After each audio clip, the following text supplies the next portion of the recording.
bien pour vous de savoir que vous êtes dans le vrai. Tenez-vous-en au plan éternel de Dieu. Tenez-vous-en à la parole.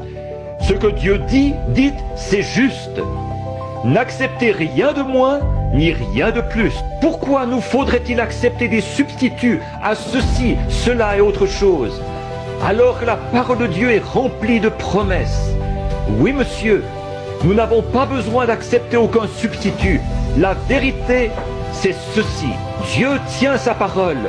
Peu importe combien elle peut sembler déraisonnable, Dieu tient sa parole quand même. Certainement qu'il l'a fait. Que Dieu vous accorde cette victoire, qui que vous soyez. Que vos pensées soient tout de suite ramenées de l'autre côté et dites « Je suis un chrétien, je suis un croyant. Satan, tu n'as aucune prise sur moi. » Frankly, I'm standing right here now saying the same thing. Keep from fainting right here at the pulpit. That's right. 4 or 5 times I've almost pitched over on the pulpit. That's the truth. God knows that's right. Franchement, Ce dont nous avons besoin aujourd'hui, ce n'est pas d'une foule de choses matérielles. Nous possédons cela. Nous n'avons pas besoin de plus grandes églises. Nous n'avons pas besoin de plus grosses congrégations. Nous n'avons pas besoin de plus d'émissions à la radio et à la télévision. Nous n'avons pas vraiment besoin de plus de ces choses. Mais ce qu'il nous faut aujourd'hui pour être spirituels, ce sont des gens qui s'humilieront devant Dieu, peu importe qu'ils soient sans le sou, et qui prieront jusqu'à ce que cet esprit en eux ait été satisfait par la bonté de Dieu, et que dans leur cœur se produise un réveil qui changera leurs attitudes et l'atmosphère dans laquelle ils vivent. Peut-être n'aurez-vous pas même une paire de chaussures aux pieds, peut-être serez-vous vêtus de haillons, mais là dans votre cœur, quelque chose chantera les mélodies de Dieu. Je préférerais avoir cela que tout l'or du monde. On ne peut donc pas affirmer que les choses naturelles soient toujours le signe de la bénédiction de Dieu. si j'ai fait ça là-bas, ne puis-je pas m'occuper de la situation actuelle? S'il vous a déjà sorti d'une période de maladie, ne peut-il pas vous sortir d'une autre période de maladie? S'il vous a déjà sorti d'une difficulté, ne peut-il pas vous sortir d'une autre difficulté? Dieu soit béni! S'il m'a sorti du péché, il peut me sortir de la tombe. Il est Dieu. Qu'est-ce que ça change, ça? Continuez simplement à avancer. Gardez vos yeux sur lui. Il a dit, si j'ai refermé la mer Rouge derrière vous et noyé ces Égyptiens, ne puis-je pas m'occuper de cette eau? Pourquoi m'irritez-vous? Oh, votre incrédulité!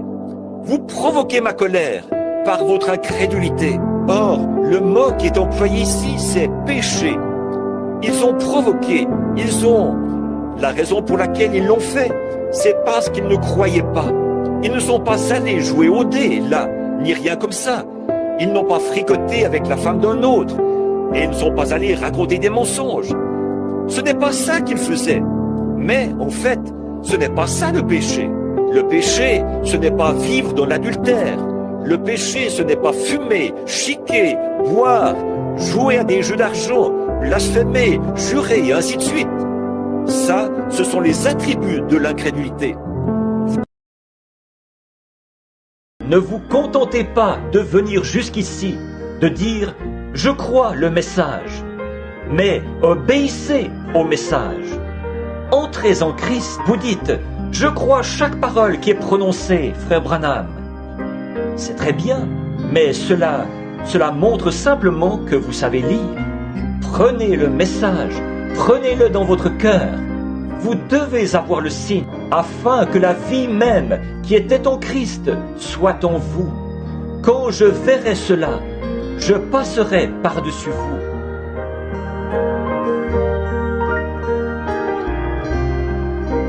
Dans votre cas ce soir, amis pécheurs, il y a cette petite pulsation que vous ressentez dans votre cœur, qui vous dit qu'il est le même, qui vous dit qu'il peut vous libérer de tout fardeau, de tout crime et de tout péché que vous avez commis contre lui.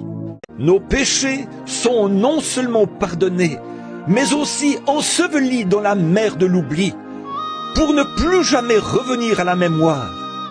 Ensevelis. Il a emporté nos péchés au loin. Ils ne pourront plus jamais remonter à la mémoire, parce qu'ils sont partis. Ils sont hors de portée du regard de Dieu. Ils sont paralysés. Ils sont divorcés. Ils sont répudiés. Nous servirons l'Éternel, même si tous les gens cessent de venir, même si l'Église devient froide et indifférente. Moi et ma maison, nous servirons l'Éternel. Même si quelqu'un a fait prier pour lui et n'a pas été guéri, cela n'a rien à voir. Moi et ma maison, nous servons l'Éternel.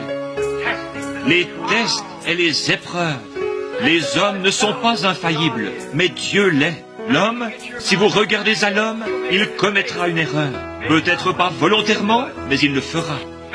Dieu permet qu'il le fasse, afin de pouvoir détacher votre foi de l'homme. Notre foi n'est pas dans la sagesse de l'homme, mais dans la puissance de la résurrection de Jésus-Christ. C'est là où la véritable semence d'Abraham fait reposer sa promesse, parce qu'ils ne peuvent être la semence d'Abraham que lorsqu'ils reçoivent le Saint-Esprit. Sans le Saint-Esprit, ils ne sont pas la semence d'Abraham. Souvenez-vous de Jésus, quand le pot est vide à la maison et qu'il n'y a plus de farine. Souvenez-vous de Jésus, quand le médecin dit qu'il n'y a plus d'espoir. Souvenez-vous de Jésus, quand le diable vous tente, comme le dit le cantique que nous chantons en nous séparant. Quand les tentations surviennent, murmure son saint nom en priant, se souvenir de Jésus.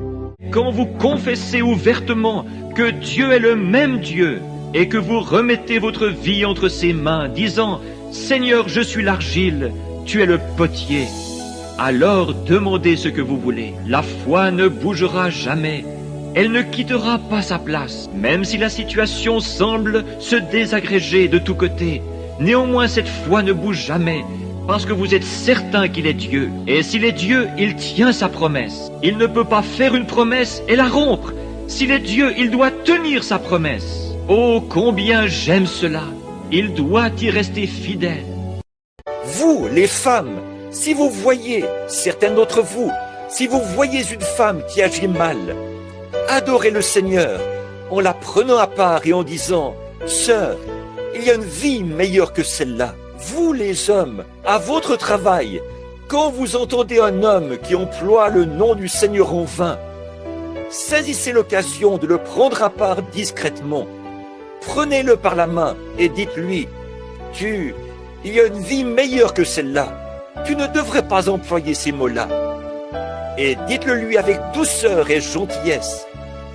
Toutes ces choses sont une forme d'adoration. Et quand nous voyons quelqu'un qui est malade, et le médecin qui déclare qu'il n'y a plus rien à faire, nous devrions adorer le Seigneur en disant à ces gens, il y a un Dieu du ciel qui exauce les prières.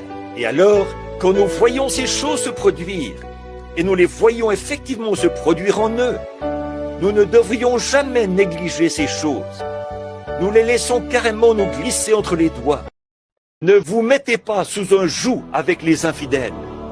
C'est vrai, un jeune homme qui se lance dans le mariage, qui se marie avec une jeune fille qui ne croit pas, ou une jeune fille qui se marie avec un garçon qui ne croit pas.